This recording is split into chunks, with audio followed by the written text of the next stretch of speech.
السلام علیکم عزیز طلباء. آج ہم کلاس پنجم یعنی 5ویں کلاس کا سبق نمبر 11 پڑھ رہے ہیں.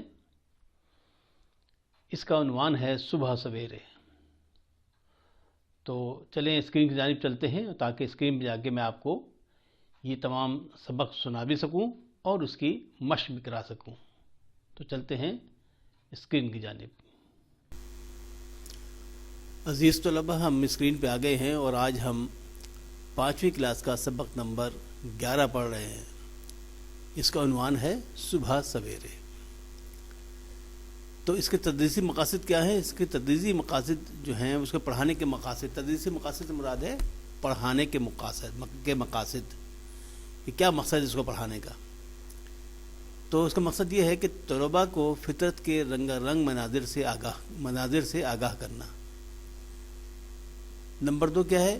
ان کے مشاہدے میں اضافہ کرنا. نمبر 3 اس کا مقصد ہے کہ فطری مناظر کے حسن اور خوبصورتی سے آگاہی دینا، یعنی بتانا طلباء کو کہ فطری مناظر کے حسن و خوبصورتی کیا ہوتی ہے، اس کا کیا فائدہ ہوتا ہے. تو چلے پڑھتے ہیں کہ صبح سویرے نور کے تڑکے، صبح سویرے نور کے تڑکے، مل کر چھوٹے چھوٹے لڑکے، سیر کی خاطر گھر سے نکلے. اپنے گاؤں سے باہر جا کر دیکھا ایک سہانا منظر، ٹھنڈی ہوا میں نیلا عنبر، سبزہ اور ہریالی دیکھی، پتے دیکھے ڈالی دیکھی، کھیتوں میں ایک نالی دیکھی، اوس کے ہر جا موتی بکھرے، اوس سے دھل کر پتے نکھرے، نازک نازک نرم اور پتلے، کھیتی دیکھی باڑی دیکھی، ہل دیکھے اور گاڑی دیکھی، باغ میں جا پھلواڑی دیکھی، مشرق میں ایک نور سا چمکا، سونے کا فٹ بال سا اچھلا، بچے پکارے آہا آہا، سورج نکلا، لوٹ چلو اب گھر کو بھیا، سب کو ہے اسکول میں جانا. یہ وقار امبالوی صاحب کی بچوں کے لیے لکھی ہوئی نظم ہے جو میں نے آپ کو سنائی. اب اس میں خاص الفاظ کیا ہیں؟ جو خاص الفاظ جو شاید آپ نے سنے ہوں یا شاید نہ سنے ہوں تو وہ ہیں سہانا کہتے ہیں خوبصورت، سہانا خوبصورت. منظر وہ جو آپ کو نظر آتا ہے، نظارہ اس کو کہتے ہیں منظر. عنبر کہتے ہیں آسمان کو. موتی، اب یہ یہاں پہ جو موتی کا ذکر ہے وہ اصل میں اوس جو گرتی ہے نا، اوس یہ شبنم کے قطرے ہوتے ہیں، جب وہ پودوں پہ پتوں پہ گرتے ہیں تو وہ ایسے لگتا ہے جیسے موتی چمک رہے ہوں، تو اس لیے اس کو کہا گیا موتی. کھیتی آپ کو پتہ ہے کہ کھیت میں جو فصل اگائی جاتی ہے اس کو کھیتی کہتے ہیں. پھلواڑی کہتے ہیں جب پھول یہاں پہ پھول اس میں نکلے ہوں پودوں میں، اس کو کہتے ہیں پھلواڑی. اور مشرق آپ کو پتہ ہے کہ مشرق جدھر سے سورج نکلتا ہے اس سمت کو مشرق کہتے ہیں. تو جناب اب ہم مشق شروع کرتے ہیں. مشق میں پہلا سوال ہے کہ مندرجہ ذیل سوالوں کے مختصر جواب دیجیے.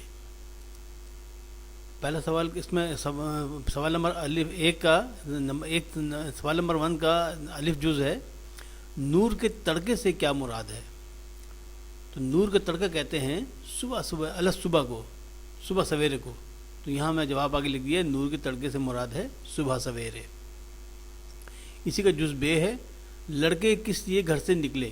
اس کا جواب ہے سیر کی خاطر. جز جیم ہے، شاعر نے اوس کے قطروں کو کیا کہا ہے؟ اس کا جواب ہے موتی. جز دال ہے، لڑکوں نے باغ میں جا کر کیا دیکھا؟ اس کا جواب ہے پھلواڑی تو دیکھا. جز ہے، اس نظم کا ہر بند 3 مصروں کا ہے، بتائیے نظم کے کل کتنے بند ہیں؟ تو 3 مصروں کے جو بند ہیں وہ ٹوٹل بند جو سارے جب آپ گنیں گے تو وہ ہیں 7 بند ہیں اس کے. سوال نمبر 2، موزوں الفاظ کی مدد سے مصرے مکمل کیجیے. الف صبح سویرے ڈیش کے تڑکے، یہاں کیا آئے گا؟ نور، صبح سویرے نور کے تڑکے۔ بے جز ہے دیکھا ایک ڈیش منظر، کیا دیکھا؟ دیکھا ایک سہانا منظر۔ جیم پتے دیکھے ڈالی ڈیش، یہاں ڈالی ڈیش میں کیا آئے گا؟ دیکھی، پتے دیکھے ڈالی دیکھی۔ دال جز ہے ہل دیکھے اور ڈیش دیکھی، اس ڈیش میں کیا آئے گا؟ گاڑی، ہل دیکھے اور گاڑی دیکھی۔ اگلا جز ہے سب کو ہے ڈیش میں جانا، کس میں جانا؟ اسکول میں جانا، سب کو ہے اسکول میں جانا۔ سوال نمبر 4 ہے درج ذیل الفاظ کو جملوں میں استعمال کیجیے۔ امبر، امبر کو ہم نے استعمال کیا ہے، نیلا نیلا امبر آنکھوں کو بہت بھلا لگتا ہے۔ پتے، پتوں کا جملہ ہے درختوں کے پتے ان کا لباس ہوتے ہیں، کیا ہوتے ہیں؟ درختوں کے پتے ان کا لباس ہوتے ہیں۔ نازک، نازک کا جملہ ہے پتے اور پھول بہت نازک ہوتے ہیں۔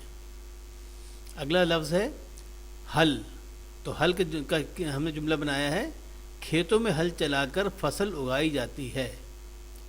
اگلا لفظ ہے سبزہ، تو اس کا جملہ ہے سبزہ دیکھ کر دل بہت خوش ہوتا ہے۔ اب آگے دیکھیے سوال نمبر 5، بعض الفاظ میں اعراب یعنی زیر زبر پیش تشدید بدلنے سے لفظوں کے معنی بھی بدل جاتے ہیں، جیسے دکھانا، دکھانا اور دکھانا کا مطلب ہے ظاہر کرنا، اور دکھانا کا مطلب ہے تکلیف دینا۔ نہیں، دکھانا زیر کے ساتھ ہوگا تو اس کا مطلب ہے ظاہر کرنا، اور پیش کے ساتھ ہوگا تو وہ ہوگا دکھانا یعنی تکلیف دینا۔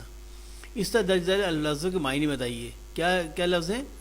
پتہ، یہ پتہ جو ہے زبر کے ساتھ ہے تو اس کا معنی ہے درخت کا پتہ، پتہ، پتہ پے تے تشدید کے ساتھ ہے، پتہ، پتہ کا جو معنی ہے وہ ہے درخت کا پتہ، اور خالی پتہ جو ہوتا ہے تشدید کے بغیر پے تے الف پتہ، وہ ہوتا ہے گھر کا پتہ یعنی ایڈریس۔ آگے ہے پتلا، پے تے زبر، یہ زبر کے ساتھ پتلا جو ہے اس کے معنی ہے باریک کے، اور پیش کے ساتھ جب پیش لگا دیں گے آپ، زبر ہٹا کے پیش لگائیں تو وہ بن جائے گا پتلا، پتلا کے معنی ہے بت۔ لوٹنا، یہ زبر کے ساتھ ہے لوٹنا، لوٹنے کے معنی ہے پلٹنا، واپس آنا، اور جب آپ اس کے زبر ہٹا کے پیش لگا دیں گے تو وہ بن جائے گا لوٹنا، لوٹنا کہتے ہیں ڈاکہ مارنا۔ اب دم ہے، زبر کے ساتھ ہے دال میم زبر دم، اس کا معنی ہے ہمت کے، یعنی آپ میں کتنا دم ہے، تو ہمت ہو گئی۔ اب اگر زبر ہٹا کے پیش لگا دیں گے تو وہ بن جائے گا دم، دم کہتے ہیں جانوروں کی دم، جانور کی دم جو اس کی پیچھے نکلی ہوتی ہے، پونچھ بھی کسے کہتے ہیں، تو جانور کی دم۔ سوال نمبر 6 ہے اس نظم میں بتایا گیا کہ سورج مشرق سے نکلتا ہے، بتائیے سورج غروب کس سمت میں ہوتا ہے؟ تو اس کا جواب ہے مغرب میں، سورج مشرق سے نکلتا ہے اور مغرب میں غروب ہوتا ہے۔ جو کام گزرے ہوئے زمانے میں کیا گیا اس کا تعلق زمانے ماضی سے ہوتا ہے، مثلا لڑکے گھر سے نکلے، جو کام موجود زمانے میں ہو رہا ہے اس کا تعلق زمانے حال سے ہوتا ہے، مثلا سورج مشرق سے نکلتا ہے یا نکل رہا ہے۔ سوال نمبر 7 میں کہتے ہیں کہ مندرجہ ذیل زمانہ ماضی کے جملوں کو زمانہ حال میں تبدیل کیجیے۔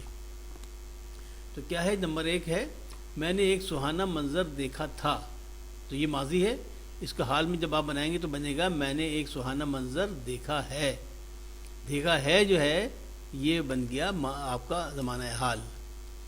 دوسرا ہے ہم نے سبزہ اور ہریالی دیکھی تھی، تو تھی جو کہ ماضی ہے تو تھی کو ہٹا کے آپ ہے لگا دیں گے تو بن جائے گا ہم نے سبزہ اور ہریالی دیکھی ہے، اب یہ حال بن گیا، زمانہ حال بن گیا یعنی جو آج کل۔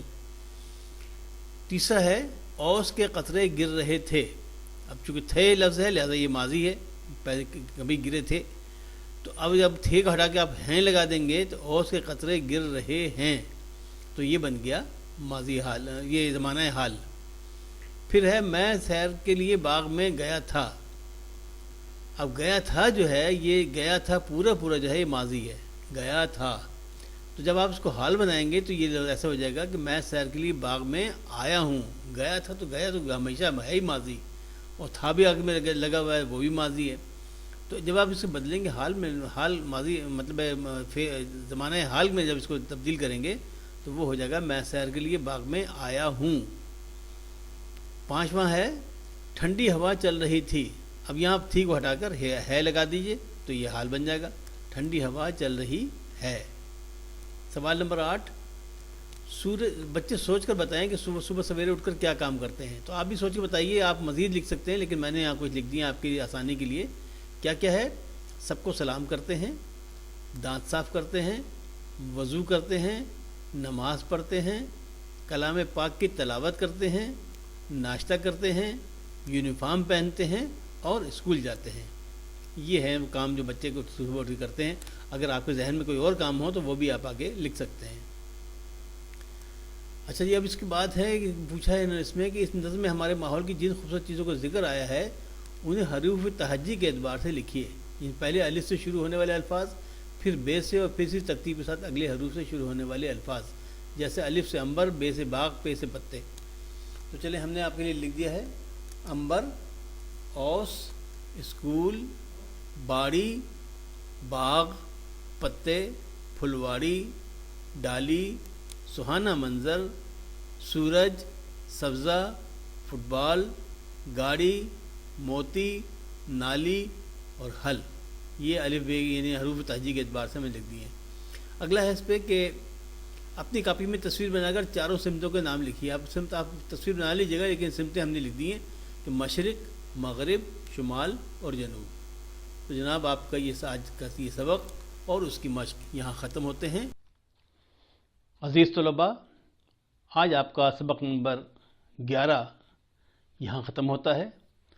اگلے سبق کے لیے پھر حاضر ہوں گے، لیکن جانے سے پہلے ایک گزارش کہ اس چینل کو سبسکرائب کر لیجئے اور بیل کے آئیکن کو دبا کر آل کو سلیکٹ کر لیجئے تاکہ جو ہی میں نیا سبق لوڈ کروں آپ کو فوری طور پر اس کی اطلاع ہو جائے. اور ایک جو ضروری بات ہے وہ یہ ہے کہ میں نے ہر کلاس کے لیے یعنی 5ویں سے لے کر 12ویں کلاس تک کے لیے الگ الگ پلے لسٹ بنائی ہوئی ہے. تو آپ اپنی کلاس جس کلاس میں آپ پڑھتے ہیں اس کلاس کی پلے لسٹ میں جایا کیجئے اور اس میں جا کے جب آپ اس کو پلے لسٹ کو کلک کریں گے تو تمام آپ کے جو کلاس کے اسباق ہیں وہ آپ کو ایک ہی جگہ مل جائیں گے. اس کا فائدہ یہ ہوگا کہ آپ کا ٹائم ضائع نہیں ہوگا اور آپ فوری طور پر اپنے مطلوبہ سبق کو ڈاؤن لوڈ بھی کر سکتے ہیں اور وہاں سے آپ اس کو دیکھ کر اس کو پڑھ بھی سکتے ہیں. تو امید ہے کہ آپ اس طرح اس پہ عمل کر کے اور آسانی سے اپنا سبق تلاش کر سکیں گے. تو آئندہ تک کے لیے اجازت چاہتا ہوں. اللہ حافظ. ناصر، فی امان اللہ.